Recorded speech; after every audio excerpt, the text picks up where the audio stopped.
O melhor para Fernando Haddad seria disputar a eleição para prefeito de São Paulo. É sobre esse assunto que quero tratar neste vídeo. Bom, quando eu digo isso, já disse isso em outras oportunidades públicas, né, de Fernando Haddad ser o candidato do PT a presidente da República, a principal objeção é a seguinte: não, Haddad tem que ser guardado para disputar a eleição presidencial. Ele já disputou uma, se tornou conhecido nacionalmente, então seria um desperdício colocá-lo para prefeito. Se ele perder, vai ser ruim, fragiliza ele para disputar a candidatura a presidente, a presidência da República, e se ele ganhar, amarra ele num cargo, ele não vai poder ser candidato a presidente. Essa é a principal objeção, tá? Que ele tem que ser guardado para disputar a eleição presidencial. E aí, vamos lidar com essa objeção, né, e mostrar quais são os argumentos contrários a essa objeção. Né, o primeiro argumento é o seguinte: não está garantido de que Haddad será o candidato a presidente. Ele pode estar se guardando para algo que não virá. Né, aqueles que acham, né, que ele deveria se guardar podem achar que ele deveria fazer algo que não, se preparar para algo que não vai acontecer.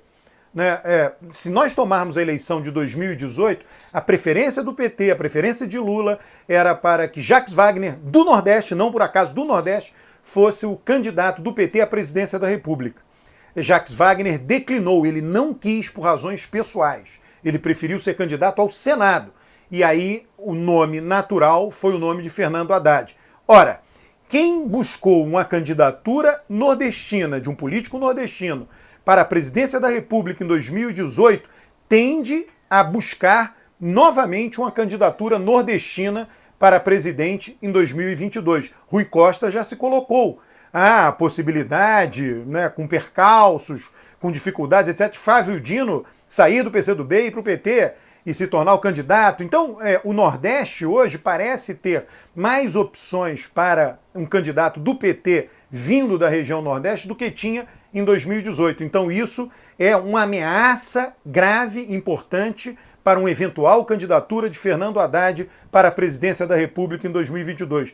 Isso é só para dizer, não é certo, mesmo que ele se guarde. Não é certo por isso, porque em 2018 ele não era a preferência. Em 2022, isso pode se repetir. Em 2022, haverá mais opções de candidaturas nordestinas pelo PT. Posto isto, o que ele ganharia sendo candidato a prefeito pelo PT em São Paulo?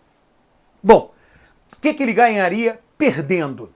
Ele sairia extremamente fortalecido. Perdendo, ficaria evidente, ele não iria nem falar, né? Ficaria evidente, olha, ele se sacrificou pelo partido. Ele disputou uma eleição que todos sabiam que era difícil.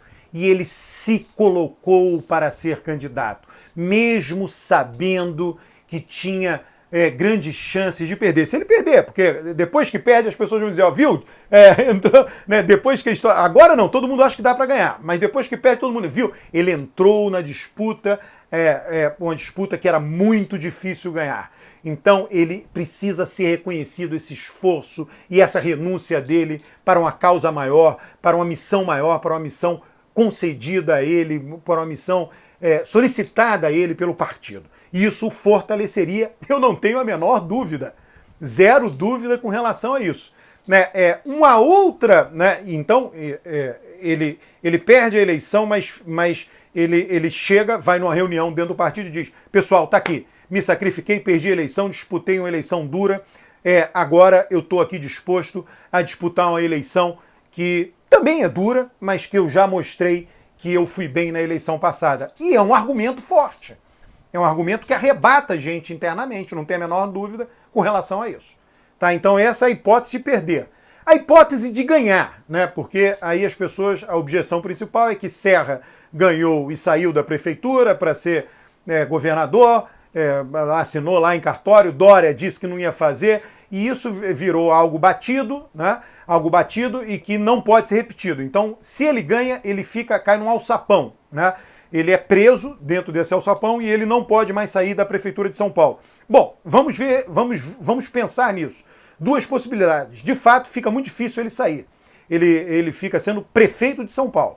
Ora, como prefeito de São Paulo, ele fica tendo a máquina política mais importante do PT na mão para influenciar a eleição presidencial. E quando eu digo influenciar a eleição presidencial, é influenciar a candidatura do PT, influenciar a formação da candidatura, influenciar a assessoria da candidatura na campanha, influenciar o governo desse candidato caso ele vença.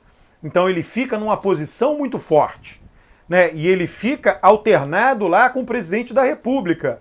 Né? O presidente da República do PT ganha e ele está na prefeitura. Se ele fizer uma boa prefeitura e for reeleito, o presidente for reeleito, ele fica com a boca aberta para ser o próximo. Então, preso à prefeitura. Essa é uma hipótese. Vamos supor que ele fique preso à prefeitura e o candidato do PT, que ele influenciou a campanha para presidente, não ganhe. Aí ele se deu bem. Ele trocou o certo pelo incerto. Ele disputou a eleição para prefeito, ganhou e ficou com a principal máquina política do PT na mão, máquina política no sentido de setor público, e não se arriscou na eleição presidencial. O candidato que foi pelo PT que se arriscou perdeu, então ele também fica numa posição forte. A outra é a possibilidade de ele, ganhando, mesmo assim, sair da prefeitura de São Paulo e disputar a eleição presidencial. Ora, dado o que já aconteceu com o PSDB 2 vezes, o argumento estaria, a cidade, os paulistanos, né, já passaram por essa experiência. Não só passaram, como aprovaram. Né? Serra se desincompatibilizou precocemente, foi eleito, não foi rejeitado, ganhou. Dória se desincompatibilizou precocemente e foi eleito, não foi rejeitado, teve o voto da maioria. Então, isso já foi testado e aprovado no município de São Paulo. E aí seria uma questão, com relação ao Brasil, é o Brasil. Quer dizer, se ele já foi candidato uma vez, já foi votado, se tornou prefeito de São Paulo, cumpriria aí fazer um excelente primeiro ano de mandato, mudar muito a cidade, fazer obras, intervenções para que a prefeitura ficasse bem falada, não apenas no município de São Paulo, no estado de São Paulo, mas no Brasil inteiro, como uma prefeitura inovadora em termos de políticas públicas. Então poderia ser também um ativo. Então, veja, eu trouxe aqui um raciocínio complexo, né? Eu fiz uma árvore de decisão. Mostrei primeiro, não está garantido que ele seja o candidato a presidente. Segundo, vamos supor que estivesse garantido. Ele ganharia se disputasse a prefeitura de São Paulo e perdesse. Ele ganharia se disputasse e ganhasse. E disputar e ganhar pode significar, né, porque ele pode ganhar e o candidato a presidente do PT perder, ele não ser o candidato a perder, o candidato ganhar, ele vai estar... Então eu abordei uma árvore de decisão, todas as possibilidades. E todas elas são favoráveis a Haddad. Todas elas são favoráveis. E eu acho que isso é o mais importante. Eu invejo a posição de Haddad. Se eu fosse ele, o que eu estaria fazendo hoje? Eu estaria percorrendo cada rua de São Paulo, cada bairro de São Paulo, me reunindo com cada associação de moradores, cada associação de favelas, diuturnamente, memorizando o nome de todas as ruas de São Paulo, memorizando todos os problemas dos bairros de São Paulo, arregaçando a manga. Faria o que fez lá a Alexandria Ocasio-Cortez, lá no distrito eleitoral dela, lá do Bronx, em Nova York, né? Colocaria o mesmo sapato todo dia e filmaria e fotografaria os sapatos no início dessas caminhadas e no final delas.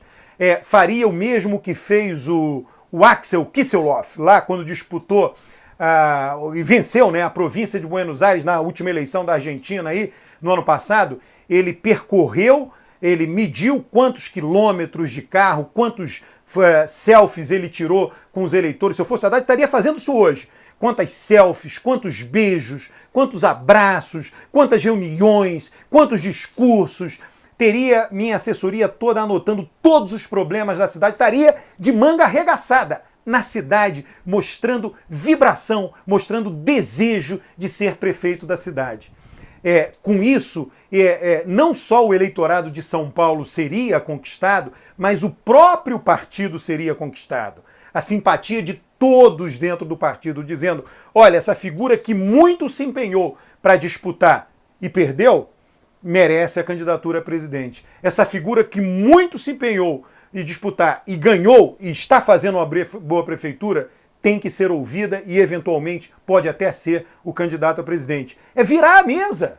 É virar a mesa. É ir para a rua, arregaçar as mangas, suar a camisa, gastar o sapato, mostrar empolgação para ser o prefeito de São Paulo. É uma atitude diametralmente oposta à que vem sendo tomada correntemente no atual momento. A outra possibilidade, é claro, é que Haddad conquiste totalmente a burocracia do PT e conquiste internamente as posições do PT e ele seja escolhido independentemente de ser candidato a prefeito, de não ser candidato a prefeito. Só que isso não é fácil. A disputa interna do PT, a votação interna, como é formada a comissão executiva, quando é formado o diretório executivo, é muito dividido o poder, eleição proporcional, voto proporcional. Então isso não é também um cenário muito fácil, muito viável, não só para Haddad, para qualquer um, né? Tudo tem que ser muito na base do consenso. Tá? Então é por isso que eu acho, essa é a minha visão, Haddad deveria ser o candidato a prefeito de São Paulo em 2020 pelo PT. Gostou do vídeo?